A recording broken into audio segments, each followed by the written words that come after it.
याद न जाए। ये जो गाना अभी आपने सुना है, अजीब सा दर्द दिलों में उतार देता है। वक्त को थाम देने वाला सोच भरा यह गीत मोहम्मद रफ़ी साहब ने इंतहाई जज्बो आलम की कैफियत में गाया था। उस दिन उनकी हालत इंतहाई बिगड़ी हुई थी, हर कोई उनके सामने हाथ जोड़ रहा था। आज आप ये गाना ना गाएं साहब, मगर रफ़ी साहब नहीं माने थे। शैलेंद्रा के बोलते और मौसीकार शंकर जैकीशन ने राग कैरवानी से इस गाने को लफानी धुन से जीवन दे डाला था। ऊपर से रफ़ी साहब की आवाज़, गाना तो फिर सदियों तक चलने वाला पैदा होना ही था। शंकर जैकीशन कहा करते थे, मैंने जिंदगी में पहली बार रफ़ी साहब का ये रूप देखा था।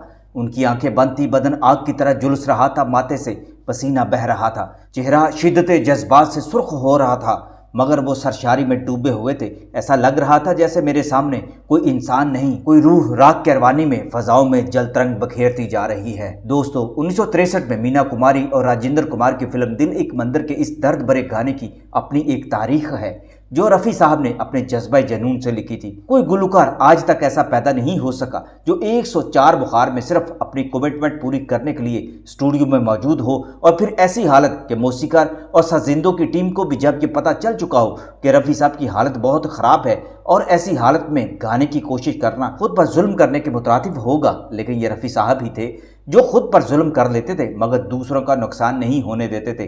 वो नखरा नहीं करते थे, ना किसी मौसीकार पर भार बना करते थे। वो चाहा करते थे अपने वक्त पर मौसीकार का गाना रिकॉर्ड हो जाना चाहिए। ये गाना जब रिकॉर्ड किया जा रहा था, उस दिन साजिंदों ने ऐन वक्त पर हड़ताल कर दी थी कि वो आज रफ़ी साहब का गाना रिकॉर्ड नहीं कराएंगे। उनकी जंग तो मौसीकार शंकर जैकीशन के साथ थी कि वो उनका मुआवजा नहीं बढ़ा रहे थे, लेकिन वो जानते थे कि वो रफ़ी साहब का गाना रिकॉर्ड कराने से इनकार करेंगे तो मौसीकार उनके पैसे बढ़ाने पर मजबूर हो जाएगा। याद न जाए।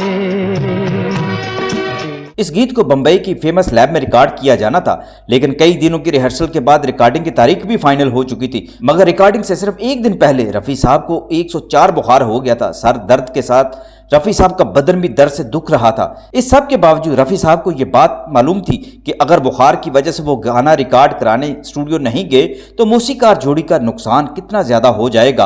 रफ़ी साहब अगले दिन ही मुकर्रर तारीख पर वक्त से पहले पहुंच गए, मगर मौसीकार शंकर जैकीशन के लिए एक नई मुसीबत खड़ी हो चुकी थी। स्टूडियो में काम करने वाले अराकीन और साजिंदों ने उन्हें ब्लैकमेल करना शुरू कर दिया था। इस परेशानी के आलम में शंकर जैकीशन को यही लगा कि उन्हें रफ़ी साहब को आने से रोक देना चाहिए। उन्होंने रफ़ी साहब के घर फौरी तौर पर फोन किया तो मालूम हुआ रफ़ी साहब तो रिकॉर्डिंग के लिए स्टूडियो की तरफ रवाना हो चुके हैं। यह सुनकर शंकर जैकीशन के पसीने छूट गए कि रफ़ी साहब तो बीमारी की हालत में स्टूडियो रिकॉर्डिंग के लिए आ रहे हैं। उधर मुलाजमीन और सजिंदों की हड़ताल की वजह से उन्हें बहुत बुरा महसूस होने लगा था, और उन्हें इस बात का एहसास होने लगा कि वो रफ़ी साहब को क्या जवाब देंगे। रफ़ी साहब जबकि बुखार की हालत में भी रिकॉर्डिंग कराने के लिए स्टूडियो पहुंच रहे थे। वो मुलाजमीन के पास गए और उन्होंने रफ़ी साहब को समझाने की बहुत कोशिश की कि देखो, रफ़ी साहब बुखार के बावजूद गीत रिकॉर्ड करने के लिए आ रहे हैं, तुम लोग कम से कम आज के दिन तो गीत रिकॉर्ड करा दो, तुम्हारे पैसे तुम्हें मिल जाएंगे, पैसे बढ़ा दिए जाएंगे। लेकिन साजिंदों ने सख्ती से इनकार कर दिया और ठोक कर कहा, आज तो हम किसी सूरत भी रफ़ी साहब का गाना रिकॉर्ड नहीं कराएंगे, और उनके सामने ही ये बात करेंगे कि ये हमारे पैसे नहीं बढ़ाते।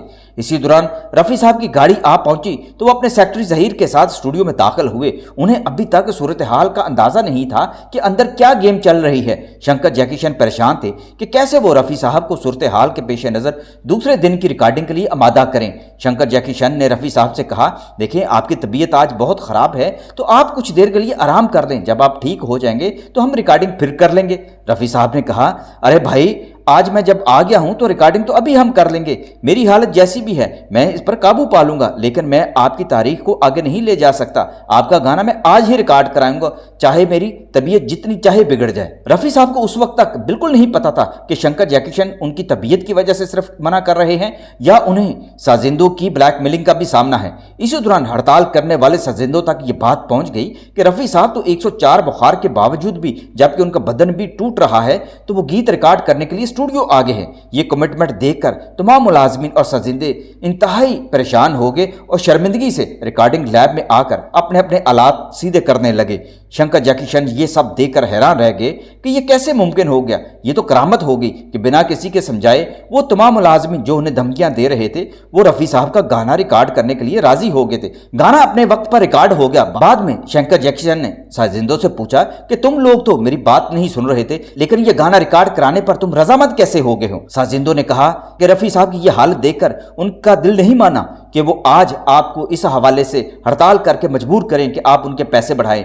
रफ़ी साहब तो एक महान कलाकार हैं और हमें शर्मिंदगी हुई कि हम इस वजह से आज उनका गाना रिकॉर्ड नहीं करना चाहते थे, सिर्फ अपने पैसों की घर से। लेकिन रफ़ी साहब को हमने बुखार की हालत में देखा और दर्द से उनका जिस्म हमने फटता हुआ देखा, तो हमने ये सोचा कि हम बहुत ज़्यादा गुनाहगार होंगे आज हमने रफ़ी साहब का साथ ना दिया और उनके गाने की कदर ना की और उनके पैशन की कदर ना की, तो हम कभी खुद को माफ़ नहीं कर सकेंगे। रफ़ी साहब को भी बाद में इस कहानी का इल्म हुआ तो उन्होंने उस गाने में से मिलने वाली रकम उन साजिंदों में बांट दी और कहा, ये पैसे तुम लोग रखो, मुझे यकीन है मौसीकार तो तुम्हारे पैसे बढ़ाएंगे, लेकिन आज तुमने मेरा मान रख लिया है और आज मैं तुम्हारा मान रख रहा हूं। इन पैसों पर मेरा नहीं तुम्हारा हक है।